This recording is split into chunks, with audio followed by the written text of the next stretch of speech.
Doctor Babasaheb Ambedkar चरित्र. लेखक धनंजय कीर. पाठ दुसरा.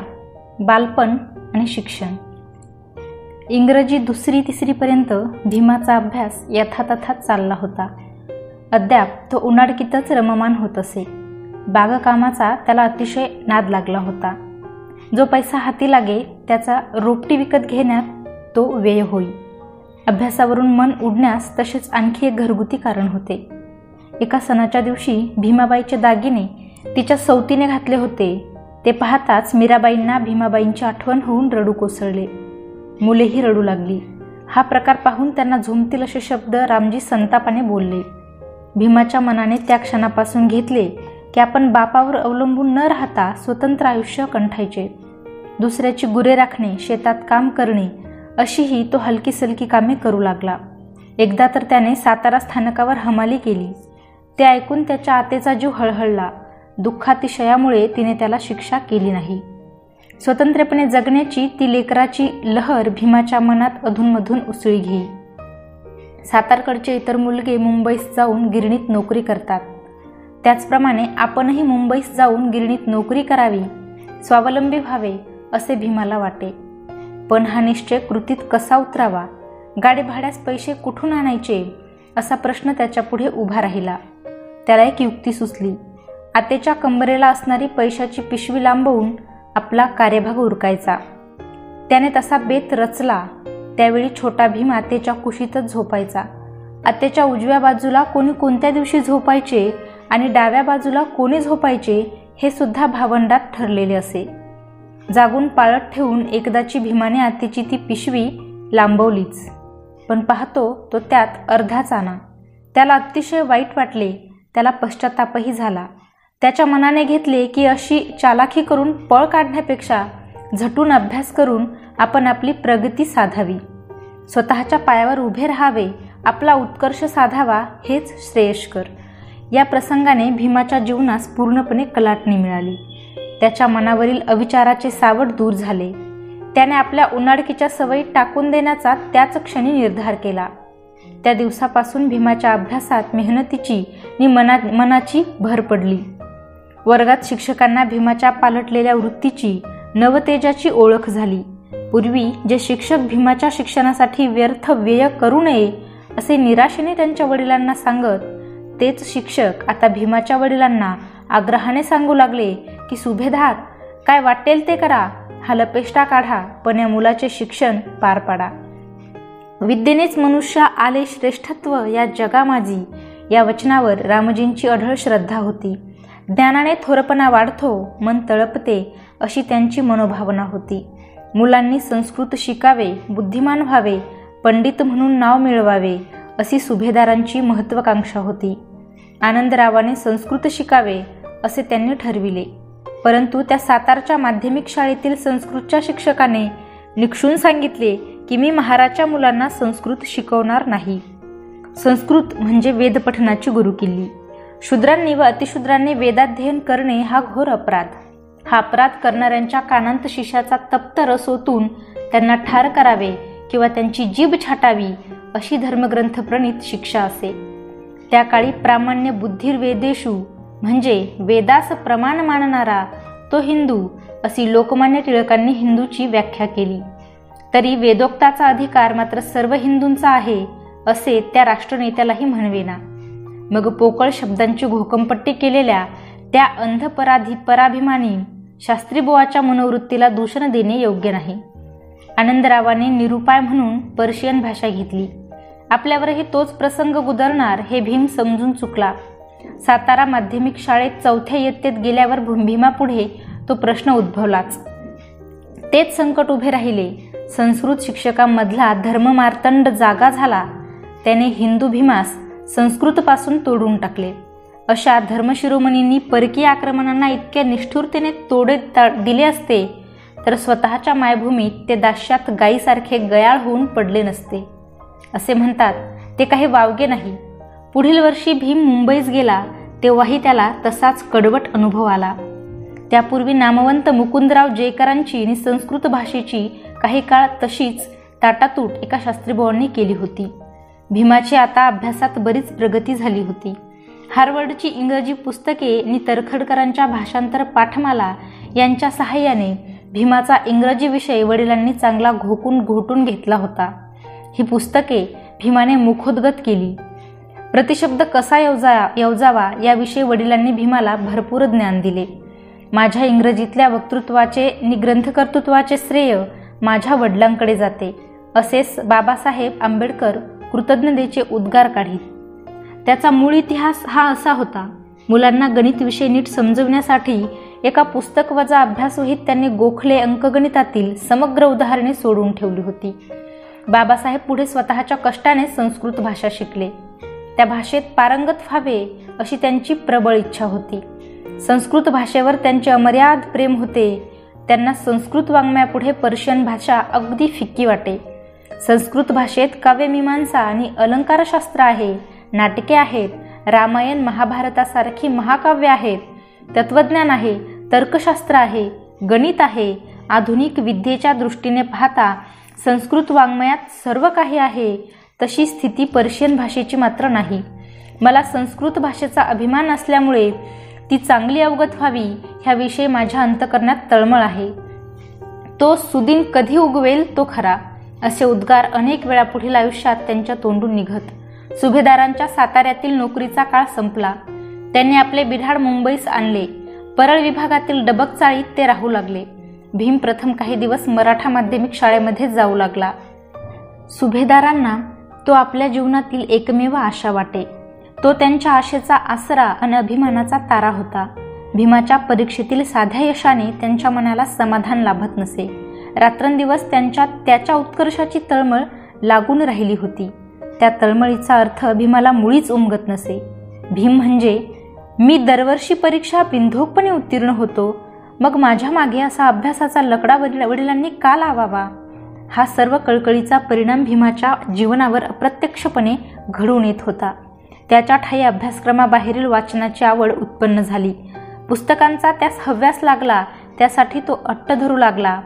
महत्त्वाचा ग्रंथ त्याने पाहिला की तो त्याला संग्रही ठेवावा असे वाटे. अभ्यासाकडे दुर्लक्ष करून मुलाने अवांतर वाचने करू नये असं रामजींना वाटे. तरीसुद्धा असा हट्ट मुलाने धरला की खिशात पैसे असोत वा नसोत ते तत्काळ काखोटीस मुंडासे मारून पुस्तक आणण्यासाठी निघत. ते तडक कांतेकरांकडे दिलेल्या आपल्या मुलीकडे. तिच्याकडून उसने पैसे घ्यायचे. तिच्याजवळ पैसे नसले तर तिला दिलेल्या दागिन्यांपैकी एक दागिना उसना आणायचा. तो एका ठराविक मारवाड्याकडे गहाण ठेवायचा. पैसे मिळताच मुलास पाहिजे असलेले पुस्तक विकत घेऊन ते घरी यायचे. मासिक सेवानिवृत्ती वेतन हाती पडताच दागिना सोडून न चुकता परत मुलीस करायचा असा त्यांचा परिपाठ असे. असा प्रेमळ पिता फार थोड्यांना लाभत असेल असे माझे मन मला ग्वाही देते. माझ्या अल्लड स्वभावामुळे मला त्यावेळी त्यांच्या प्रेमळपणाची किंमत कळली नाही, अशी पुढील आयुष्यात बाबासाहेब आठवण करून गहिवरतात. वडिलांची ती भव्य उदार देवासमान मूर्ती डोळ्यासमोर येताच ते स्फुंदून का रडत हे यावरून चांगलेच समजते. वडिलांनी ग्रंथ आणून दिला की तो वाचता वाचता उशाला घेऊन भीम झोपायचा. भीमाला अशी सवय जडली होती. शेंडीचे चपचपीत चोपडलेले तेल लागून अशा चांगल्या पुस्तकांची बहुधा दुर्दशा झालेली असे. तथापि स्वतः पुस्तकांचा संग्रह करावा या आवडीमुळे अमुक पुस्तकात अमक्या ठिकाणी एखादी महत्त्वाची बाब आहे ही गोष्ट कोठेही टाचणे वगैरे न लिहिली असताही ताबडतोब भीम आठवू शके. भूतपूर्व आणि विद्यमान राजकारणी विद्वान पुरुष आणि विद्वान राजकारणपटू यांच्या जीवनावरून असा निष्कर्ष काढता येतो की त्यांच्या नेतृत्वाचा आणि कीर्तीचा पाया विद्यार्थी दशेतच अफाट वाचन, गाढ मनन, ऐतिहासिक दृष्टिकोन ह्यांवरच उभारलेला असतो. रानडे, टिळक, सावरकर यांची ठळक उदाहरणे महाराष्ट्रास माहीत आहेत, परंतु त्यात थोडा फरक आहे. या तीन थोर पुरुषांच्या सामाजिक परिस्थितीत आणि परंपरेत आणि भीमाच्या सामाजिक परिस्थितीत आणि परंपरेत मोठे ठसठशीत अंतर आहे.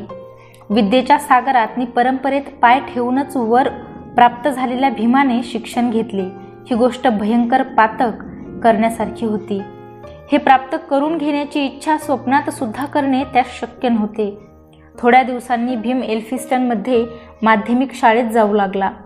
या सरकारी शाळेत भीमाचा मानभंग होऊ नये असे वाटणे साहजिकच. इथे भीमाचा भ्रमाचा भोपळा फुटला. शाळा ही बाहेरच्या जगाची छोटी आवृत्ती, मुले ही आईबापाच्या छोट्या आवृत्त्या. या शाळेतील मुलांनीही भीमाला अपमानाचे चटके कळत वा न कळत दिलेच. शिक्षकाच्या सांगण्यावरून भीम एकदा अंकगणितातील उदाहरणे सोडवण्यासाठी फळ्याकडे जाऊ लागला. तोच वर्गातील मुलांनी एकच गिल्ला केला. तो फळ्याकडे धावत सुटली. तो गिल्ला कशासाठी होता? फळ्याच्या आत ठेवलेले आपले फराळाचे डबे भीमाच्या स्पर्शाने विटाळतील ह्या भयाने. ते फळ्यामागून काढून बाजूला भिरकावून देण्यासाठी ती धावली होती. त्या डब्यांचा तो आवाज बाहेरच्या जगातील विटाळ वेडाचा प्रतिध्वनी होता. हा आवाज नि तो गलबला भीमाच्या कानांत सदैव घुमत राहिला. त्यात नवल नाही. शिक्षकांपैकी एक जण त्याला म्हणे, अरे तू महार, तुला शिकून काय करायचंय? तू आपला शाळा सोडून जा.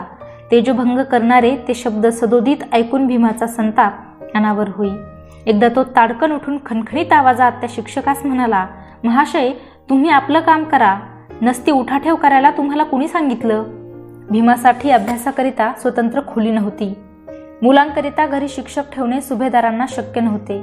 डबक चाळीतील त्यांची खोली धुरकट असून घरगुती वस्तूंनी ने भांड्याकुंड्यांनी भरलेली असे. तिच्या एका कोपऱ्यात माळ्यावर जळाऊ लाकडांचा साठा होता. दुसऱ्या कोपऱ्यात चूल होती. विश्रांती, झोपणे, जेवण, अभ्यास यांसाठी ती एकच खोली होती. अशा गर्दीतही मुलांच्या अभ्यासाची सोय रामजींनी एक युक्ती काढून साधली. रात्री मुलगा लवकर गोधडीवर झोपी जाई. त्याच्या उशाजवळ भिंतीला टेकून घिरट कोंबलेला असे. पायाशी बकरी धापा टाकीत असायची. 2 वाजेपर्यंत स्वतः जागून रामजी मुलाला अभ्यासासाठी 2 वाजता उठवीत. मुलगा अभ्यासास बसला म्हणजे ते झोपी जात. तेलाच्या मिनमिनीत दिव्याशेजारी ह्या कुशीवरून त्या कुशीवर वळता वळता भीम अभ्यास करून पहाटे 5 वाजता पुन्हा झोपी देई. सकाळी उठे, स्नान करून शाळेत जाई. शाळेशेजारी कामावर जाणारा एक कामगार भीमाचा जेवणाचा डबा घेऊन जाई. दुपारी भीम शाळेत जेवी. भीमाचा याच वयात कामगार जीवनाशी संबंध आला. तो मधून सुट्टीच्या दिवशी नातलग मंडळींचे जेवणाचे डबे घेऊन गिरणीत जायचा. अलीकडे भीमाचा उन्हाळपणा जरी कमी झाला तरी त्याला क्रिकेटचा अतिशय छंद लागला. क्रिकेटचे सामने होत त्यावेळी भीमाची बाजू हरली तर भीमाचे सवंगडी शेवटी दुसऱ्या पक्षाशी मुद्द्यावरून गुद्द्यावर येत. झुंज जुंपली तर सवंगड्यांनी लढायचे आणि भीमाचे रक्षण करायचे असे चाले. मध्यंतरी रामजी सुभेदारांनी एका गोष्टीचा निर्णय केला. त्यांनी आनंदाला नोकरीस लावले. आता त्या सर्वांनी भीमाच्या शिक्षणावर लक्ष केंद्रित करून त्याचे होईल तेवढे शिक्षण करायचे असा निर्धार केला. वर उल्लेखलेल्या प्रतिकूल परिस्थितीशी झगडत असता भीमाने आपल्या अभ्यासात खंड पडू दिला नाही. तो प्रतिवर्षी परीक्षा उत्तीर्ण होत असे. वडिलांच्या उत्तेजनामुळे आणि काही उदार मनस्कांच्या सहानुभूतीमुळे आपला अभ्यास नेटाने करून भीम मॅट्रिकची परीक्षा 1907 साली उत्तीर्ण झाला. त्याच्या वडिलांचा आनंद गगनात मावेना. मुलाने यशाचा एक टप्पा गाठला हे पाहून त्यांना धन्यता वाटली. भीमरावांनी 750 पैकी 282 गुण मिळवले. अवांतर वाचनात जे गढलेले असतात किंवा विद्यार्थी दशेत चळवळीत जे गुंतलेले असतात त्या विद्यार्थ्यांची परीक्षेतील यशाची श्रेणी बहुधा मध्यम प्रतीची असते. पाठ्यपुस्तकांतील मधमाशी म्हणून गणल्या मुलांपैकी त्यांना परीक्षेतील गुणाची जास्ती पुंजी करता येणे अशक्य असते. महार मुलाने मॅट्रिकच्या परीक्षेत यश मिळवायचे म्हणजे त्या काळी ती अघटित घटनाच. त्या प्रित्यर्थ एका समारंभ करण्यात आला. त्या समारंभाचे अध्यक्षपद महाराष्ट्रातील एक नामांकित कर्ते समाजसुधारक सीताराम केशव बोले यांना देण्यात आले. त्या सभेस मुंबईतील दुसरे एक विख्यात विचारवंत, प्रसिद्ध शिक्षक, नानावलेले ग्रंथकार निष्ठावान समाजसुधारक गुरुवर्य कृष्णाजी अर्जुन केळुसकर हेही उपस्थित होते. केळुसकर चरणी रोडवरील बागेत सायंकाळी वाचित बसलेले असता एक दिवस बाजूच्या बाकड्यावर एक तरतरीत दिसणारा मुलगा दिसला. तो मुलगा म्हणजे भीमराव. त्यांचे कुतूहल जागे होऊन त्यांनी भीमरावांची ओळख करून घेतली आणि त्याला उत्तेजन दिले. त्यांची त्याच्यावर मर्जी बसली. स्वाभाविकपणे भीमरावांच्या गौरवार्थ तेही 4 शब्द बोलले आणि त्या प्रसंगी त्यांनी स्वतः लिहिलेले बुद्धाचे मराठी चरित्र भीमरावांना भेट म्हणून दिले. सभा संपल्यानंतर रामजीपंतांकडे गुरुवर्य केळुसकरांनी भीमरावांच्या पुढील शिक्षणाच्या व्यवस्थेसंबंधी विचारपूस केली. तेव्हा तो मानधन पुरुष उत्तरला, माझी परिस्थिती अडचणीची आहे, हे खरे आहे, तरी मी भीमाला उच्च शिक्षण देण्याचा निर्धार केला आहे. भीमरावांची मॅट्रिकची परीक्षा उत्तीर्ण झाल्यावर थोड्याच दिवसांत त्यांच्या विवाहाचा बेत ठरला. त्या काळी मुलामुलींचे विवाह बहुधा विद्यार्थी दशेतच होत. 19व्या शतकाच्या उत्तरार्धात जे नामांकित पुढारी महाराष्ट्रात होऊन गेले त्या सर्वांचे विवाह त्यांच्या अल्पवयातच झाले होते. त्या रूढीनुसार सुभेदारांनी भीमरावांचा विवाह केला. आपल्या वडिलांच्या इच्छेस मान देऊन भीमरावही विवाहास तयार झाले. हा विवाह जुळण्यापूर्वी भीमरावांचे 1-2 वांगनिश्चय रामजी सुभेदारांनी मोडल्यामुळे त्यांना आपल्या जातपंचायतीस 5 रुपये दंड भरावा लागला. विवाहस्थळ भायखळ्याचा बाजार ठरले. तेथे उघड्या छपरात एका कोपऱ्यात मुलीकडील वऱ्हाड तर दुसऱ्या कोपऱ्यात नवऱ्याकडील वऱ्हाड. पायाखालील गटारातून घाण पाणी वाहत होते. चबुतऱ्याचा उपयोग बाक म्हणून करण्यात आला. सर्व बाजाराचा विवाहस्थळ म्हणून उपयोग झाला. लग्नकार्य आनंदात आणि उत्साहात पार पडले. सकाळी बाजारात कोळणी येण्यापूर्वी वऱ्हाड घरी परतले. विवाहसमयी भीमरावांचे वय हे 17 वर्षांचे आणि मुलीचे वय 9 वर्षांचे होते. मुलीचे सासरचे नाव रमाबाई ठेवण्यात आले. मुलगी वयाने लहान पण स्वभावाने शांत आणि सुस्वभावी होती. ती गरीब पण सच्छील घराण्यातील असून आपल्या बापाची ती धाकटी मुलगी होती. तिचा बाप भिकू धुत्रे हा दाभोळ जवळील वंदन गावचा. तो दाभोळ बंदरावर हमाली करीत असे. तिच्या लहानपणीच आई बाप निवर्तले. तिचे आणि तिच्या भावंडांचे पालनपोषण तिच्या चुलत्याने आणि मामाने केले. तिचा भाऊ शंकर धुत्रे हे मुद्रणालयात नोकरीत असत. धुत्र्यांना वनंकरही म्हणत. या संधीस महाराष्ट्रातील अस्पृश्यधाराची चळवळ पुढे सरकू लागली. अस्पृश्य समाजातील शिवराम जानबा कांबळे हे महाराष्ट्रातील अस्पृश्य समाजात जागृतीचे कार्य करत होते. सोमवंशीय मित्र या नावाचे एक मासिक ते पुण्याहून प्रसिद्ध करीत असत. भारतातील पहिली अस्पृश्यांची परिषद बोलविण्याचा मान या कर्तृत्ववान नेत्याचा आहे. भारतीय अस्पृश्यांना त्यांच्या पूर्वजांच्या धर्मात राहू देऊन त्यांना ज्ञानदान करावे आणि त्यांची ऐहिक उन्नतीस करावी असे निवेदन भारत सरकारास त्यांनी पुढे लवकरच सादर केले. त्यावेळचे दुसरे अस्पृश्योद्धारक नेते कर्मवीर विठ्ठलराम हे होत. त्यांनी विलायतेस जाऊन समाजशास्त्राचा आणि सर्व धर्माचा तौलनिक अभ्यास केला. तेथील दलितोद्धारक विषयक कार्याची संपूर्ण माहिती मिळविली. भारतात परत आल्यावर त्यांनी भारतातील निरनिराळ्या समाजांच्या जीवनाचे निरीक्षण करून भारतभर दौरा काढला. पुढे सर नारायण चंदावरकर यांच्या सहाय्याने depressed class mission of India या संस्थेची स्थापना केली. अस्पृश्योद्धाराचा हा पहिलाच संघटित प्रयत्न होय. परंतु कर्मवीरांच्या मनावर उदारमतवादी प्रणालीचा बराच प्रभाव असल्यामुळे सामाजिक संघर्ष टाळून त्यांना अस्पृश्यता निवारण साधवायचे होते. नामदार गोपाळकृष्ण गोखले यांच्या सर्व्हंट्स ऑफ इंडिया या संस्थेने सुद्धा अस्पृश्योद्धारासाठी बरीच सहानुभूती दाखविली. मी अस्पृश्यता पाळणार नाही अशी त्यांच्या संस्थेच्या प्रतिज्ञापत्रकात सभासदास अट घातलेली असे. भीमरावांच्या महाविद्यालयीन शिक्षणाच्या वेळेच्या सामाजिक परिस्थितीचे हे चित्र आहे. भीमराव मुंबईतील एल्फिन्स्टन महाविद्यालयामध्ये शिक्षण घेत होते. अस्पृश्य गणलेल्या माणसाला हा एक नवीन प्रकारचा अनुभव, नवीन जीवन आणि असंभाव्य अशी एक संधी होती असेच म्हटले तरी चालेल. आजारीपणामुळे भीमरावांचे 1 वर्ष वाया गेले. भीमरावांची इंटर आर्ट्सची परीक्षा उत्तीर्ण होईपर्यंत रामजी सुभेदारांनी मुलाच्या शिक्षणाचा भार कसाबसा सोसला. त्यांना हा शिक्षणाचा वेळ झेपत नाही असे पाहून गुरुवर्य केळुस्कर यांनी सर नारायण चंदावरकर यांच्या मध्यस्थीने बडोदा नरेशांची त्यांच्या मुंबईतील निवासस्थानी भेट घेतली. अस्पृश्यांना उत्तेजनार्थ आपण सहाय्य देऊ अशी जी घोषणा मुंबई नगरभवनातील सभेत बडोदा नरेशांनी केली होती तिची आठवण देऊन गुरुवर्य केळुस्करांनी भीमरावांना त्यांच्यासमोर उभे केले. बोले तैसे चाले त्याच वचनाचे महाराज एक चालते बोलते प्रतीक होते. महाराजांनी विचारलेल्या प्रश्नांची उत्तरे भीमरावांनी समाधानकारक दिली. त्याला आपल्या सरकारची मासिक 25 रुपयाची शिष्यवृत्ती देण्याचे त्यांनी मान्य केले. या बाबतीत शिवराम जानबा कांबळे यांचेही त्यांच्याशी बोलणे झाले होते असे एका ठिकाणी कांबळे यांनी नमूद करून ठेवले आहे. अशा प्रकारे बुद्धाचे चरित्र भीमरावांनी भेट म्हणून देऊन केळुस्करांनी भीमरावास समाजातील उच्चनीचतेविरुद्ध उठवण्यास कळत न कळत आवाहन केले. आवश्यक अशी त्यांची मनोभूमिका तयार केली. त्यांनी भीमरावांच्या ज्ञानसंपादनाच्या मार्गावर आपल्या सहानुभूतीचा प्रकाश टाकला. स्वतःच्या बुद्धिवैभवात भर टाकण्याची त्यांना एक अमोल संधी मिळवून दिली. ही एक गुरुवर्यांच्या आयुष्यातील मोठी अविस्मरणीय अशी कामगिरी होय. चांगली कृत्ये यज्ञपरी असे म्हणतात ते खरेच. भीमरावांच्या महाविद्यालयात प्राचार्य कॉन्व्हर्नंट, प्राध्यापक मुल्लर, प्राध्यापक अँडरसन असे नामांकित प्राध्यापक होते. पण त्यांची शिकवण्याची पद्धत भीमरावांच्या मनाची पकड घेऊ शकली नाही. प्राध्यापक मुल्लरांचे तर भीमरावांवर गाढ प्रेम असे. ते भीमरावांस आपले सदरे देत, पुस्तके देत, तरी पण भीमरावांच्या अंतःकरणात नवचैतन्य कोणी ओतू शकला नाही. महाविद्यालयात असताना भीमरावांस तेथेही पिण्यास पाणी मिळत नसे. या आजूबाजूच्या वातावरणामुळे ते कष्टी होत असत. दलितांची दैन्यावस्था पाहून आणि त्यांच्या केविलवाण्या किंकाळ्या ऐकून त्यांचे मन अस्वस्थ होत असे. जावे त्यांच्या वंशात तेव्हा कळे हे संतवचन किती यथार्थ आहे. भीमरावांनी जरी परीक्षेत यश मिळविण्याच्या दृष्टीने अभ्यास चालविला होता, तरी अवांतर वाचन हाच त्यांच्या आयुष्यातील खरा आनंद होता, ब्रह्मानंद होता.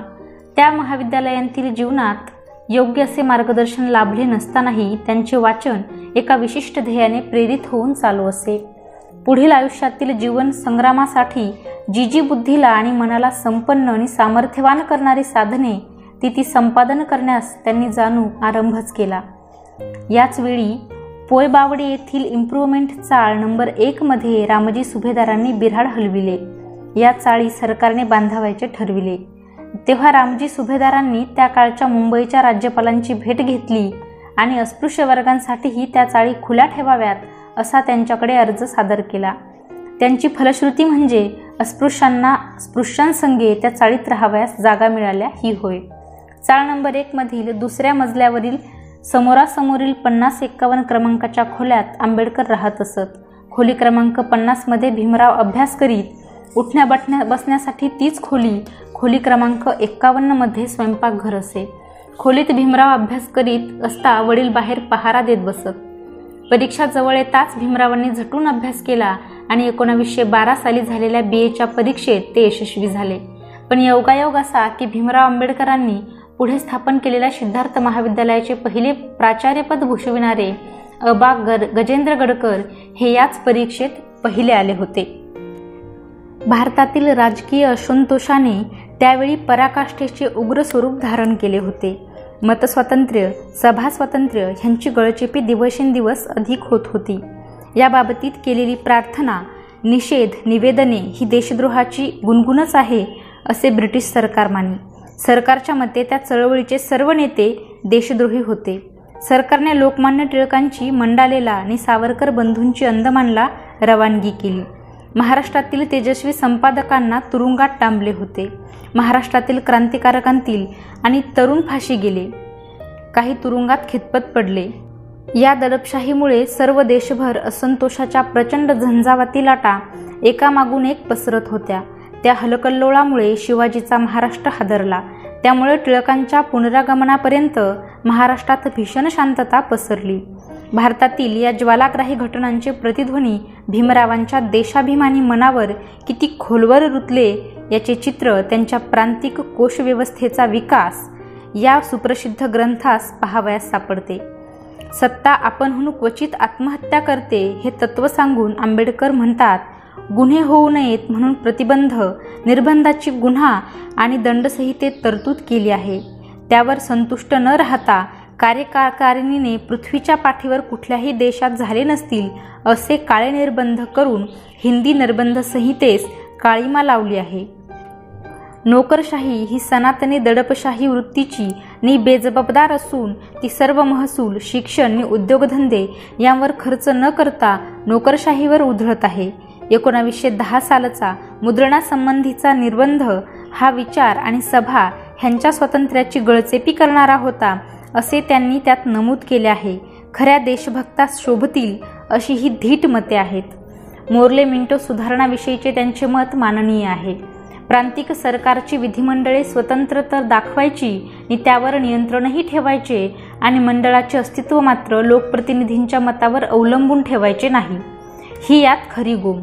राज्यपालांची कार्यकारी मंडळे भारतीयांच्या प्रगतीच्या दृष्टीने काही कार्य करू शकली नाहीत, कारण त्यांचे ध्येय आणि धोरण यांचा रोख या देशाची सुधारणा करण्याकडे नव्हताच. त्यांची ध्येय आणि धोरणे हिंदी समाजाच्या गरजा, दुःख आणि आकांक्षा यांनी प्रेरित झालेली नव्हती. त्यामुळे त्या कार्यकारी मंडळांनी शिक्षणात प्रगती केली नाही, स्वदेशीला पाठिंबा दिला नाही. इतकेच नव्हे तर जे राष्ट्रीय वृत्तीचे दिसेल त्यावर बोटं मोडण्यापलीकडे ती काही करू शकली नाहीत, कारण ही प्रगती त्यांच्या हिताला बाधक होती हे ती मंडळी जाणून होती, असा भीमराव आंबेडकरांचा सडेतोड अभिप्राय होता. पदवीधर झाल्यावर बडोदे संस्थानात भीमरावांनी वडिलांच्या इच्छेविरुद्ध नोकरी धरली. बडोदे सरकारच्या सैन्यात भीमरावांची लेफ्टनंट म्हणून नेमणूक झाली. भीमरावांनी मुंबईत राहावे, काही झाले तरी बडोद्याला जाऊ नये, अशी रामजी सुभेदारांची मनीषा होती. बडोद्यातील वातावरण मुलास मानवणार नाही असे त्यांना मनातून वाटत असे, म्हणून परोपरीने भीमरावांचे मन वळविण्याचा त्यांनी प्रयत्न केला. पण भीमरावांनी आपला हट्ट सोडला नाही. इकडे पहावे तर ब्रिटिश हिंदुस्थानातील सरकारी सचिवालये सुद्धा वरिष्ठ समाजातील पुराणमतवादी सुशिक्षितांनी बुजबुजलेली. परंतु योगायोग असा की भीमराव बडोद्यात जाऊन 18-15 दिवस झाले नाही, तोच वडील अत्यवस्थ आहेत असे भीमरावांना अचानक तार मिळाली. भीमरावांनी तडक गाडी पकडली. वाटेत सुरत स्थानकावर वडिलांसाठी सुरतेची मिठाई घेण्यासाठी ते उतरले, परंतु त्या गडबडीत आगगाडी मुंबईस निघून गेली. दुसरी गाडी मिळवायला दुसरा दिवस उगवावा लागला. भीमराव दुपारी फार उशिरा मुंबईस पोहोचले. घरी येऊन पाहतात तो वडील मृत्यूशय्येवर. नातलग्ने शेजारी पाजारी त्यांच्या अंथरुणापाशी चिंताग्रस्त स्थितीत बसलेले ते दृश्य पाहताच त्यांच्या मनात चर्र झाले. मृत्यूशय्येवर पडलेल्या त्या धर्मपुरुषाने भीमरावांस पाहण्यासाठी कंठी प्राण धरला होता. मुलाच्या वाटेकडे ते डोळे लावून तो मानधन पुरुष पडला होता. डोळ्यांत प्राण घुटमळत राहिले होते. मुलगा आल्याचे वृत्त कानावर पडताच त्यांनी डोळे उघडले. लाडक्या मुलाच्या अंगावरून प्रेमाने आपला थरथरता हात फिरविला. आपल्या जीवनातील आशेच्या एकमेव निधानाला त्यांनी नीट डोळे भरून पाहिले. थोड्याच क्षणात त्यांचे डोळे मिटले. त्यांचे हातपाय गळाले. त्यांचे शरीर थंड पडत चालले. रामजींची ह्या लोकीची यात्रा संपली. भीमराव धाय मोकलून रडू लागले. त्यांच्या आक्रोशापुढे दुसऱ्या कोणाचाही शोक ऐकू येईना. रामजी सकपाळ शेवटपर्यंत उद्योगशील, महत्त्वाकांक्षी, स्वाभिमानी हे जीवन जगले. ते वयाने वृद्ध, मनाने गरीब, परंतु चारित्र्याने गुणाढ्य होते. स्वतःला कल्पना नसेल एवढ्या स्वजातीस, स्वदेशात आणि मानवजातीस भूषणभूत असा ठेवा त्यांनी पाठीमागे ठेवला. जीवनातील संकटेनी मोह यांना तोंड देण्यास लागणारा कणखरपणा, मनोनिग्रह आणि चिकाटी हे गुण मुलाच्या अंगी त्यांनी बाणविले. मुलाच्या समकालीनांत क्वचित दिसून येणाऱ्या दिव्य धार्मिकतेने त्याचे जीवन तेजाळून त्या मानधन पुरुषाने ह्या जगाचा शेवटचा निरोप घेतला.